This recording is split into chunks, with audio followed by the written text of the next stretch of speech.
राज्यातल्या लाखो शेतकऱ्यांसाठी सरकारची मोठी घोषणा. पीक कर्ज थकीत असणाऱ्या पात्र शेतकऱ्यांना 2 लाखांची कर्जमाफी, तर मुंबई पुण्यासाठी भरभरून योजना.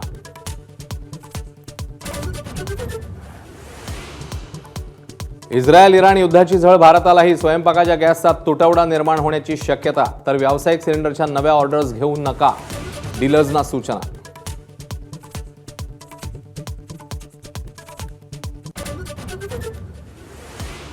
भारतीय तेल कंपन्यांना रशियाकडून तेल विकत घेण्यास अमेरिकेचा हिरवा कंदील. 30 दिवस इंधन विक्रीसाठी रशियाला मुभा. भारताला तेल तुटवडा जाणवणार नाही, अमेरिकेसंदर्भात रशियाचा दावा. अमेरिकेने भारताला तेल खरेदीची मुभा दिल्यावर विरोधी पक्षांची सरकारवर टीका. परवानगी गुलामाला दिली जाते, संजय राऊत यांचा निशाणा. तर निर्णयावर राहुल गांधींचाही वाद.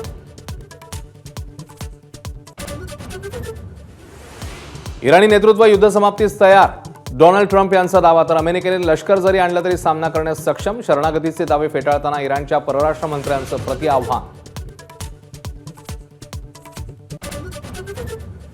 मस्कत जवळच्या ड्रोन हल्ल्यामध्ये मुंबईतल्या तरुणाचा मृत्यू. कांदिवली पूर्वेतल्या MHB कॉलनीतील रहिवासी दीक्षित सोळंकी यांचा ड्रोन हल्ल्यात मृत्यू. सोळंकी जहाजावरचे क्रू मेंबर.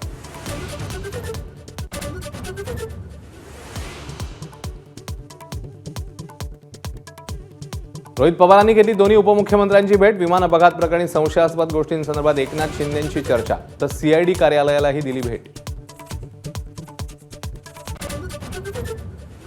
मराठा समाजाच्या 12 लाखाहून अधिक लोकांना कुणबी प्रमाणपत्रांचं वाटप. राज्यात 48 लाख मराठ्यांच्या नोंदी सापडल्याची राधाकृष्ण विखे पाटील यांची माहिती.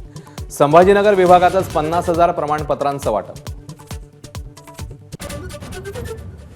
नागपुरातील 12वी पेपरफुटी प्रकरणी आणखी एक गुन्हा दाखल. पेपरफुटीचं केंद्र उमरेडमध्ये असल्याचं उघड. उमरेडमधील शिकवणी वर्ग संचालक डॉक्टर अतुल चौधरी पोलिसांच्या ताब्यात. मुंबईमध्ये जैश ए मोहम्मदच्या नेटवर्कचा पर्दाफाश. इंजिनिअरिंग करणारा आयान शेख तरुणांची माथी भडकवत होता. पाकिस्तानातनं येत होता क्रिप्टोकरन्सीद्वारे निधी.